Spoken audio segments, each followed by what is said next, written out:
and welcome to Zee Commodity Capsule. Crude prices have managed to recover slightly on Wednesday after having dipped to a 5-week low in the previous trading session amid the signs that Ukraine is nearing a peace deal with Russia that would likely lead to end of international sanctions on Russian supply. Having said so, Brent crude prices are hovering just close to $62 a barrel. Now, both the contracts we saw in the previous trading session, that's on Tuesday, dipped by nearly 1.5% after Ukrainian President Zelensky told the European leaders in a speech that he was ready to advance a US-backed framework for ending the war with Russia. Having said so, some support is coming from crude oil prices because of a slight dip down in dollar index, which has slipped below the critical mark of 100, plus some support is also coming with the expectation that there could be a potential US Federal Reserve interest rate cut in the month of December by nearly 25 basis points. Gold prices have managed to edge higher, closer to 2-week high, trading near $4,200 an ounce following the release of delayed economic data that bolstered the expectations of a December Federal Reserve rate cut.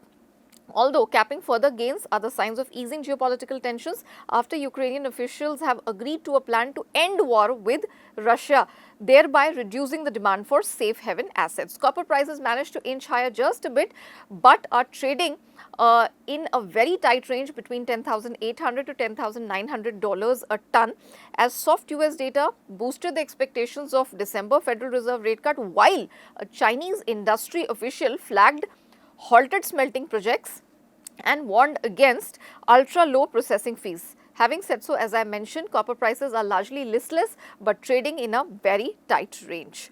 Iron ore prices have managed to edge higher to 3-week high, trading close to 800 Chinese yuan per ton as declining global shipments fuel some supply concerns. Combined exports from major producers like Australia and Brazil have fallen by nearly 2.7 million tons on a weekly basis.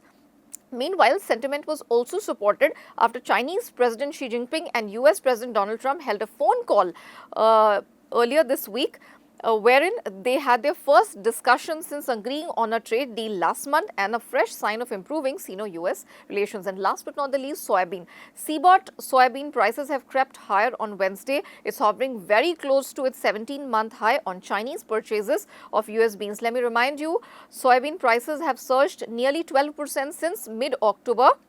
And we have seen US government has confirmed the Chinese purchases of nearly 2 million tons of US soybeans since October 30th.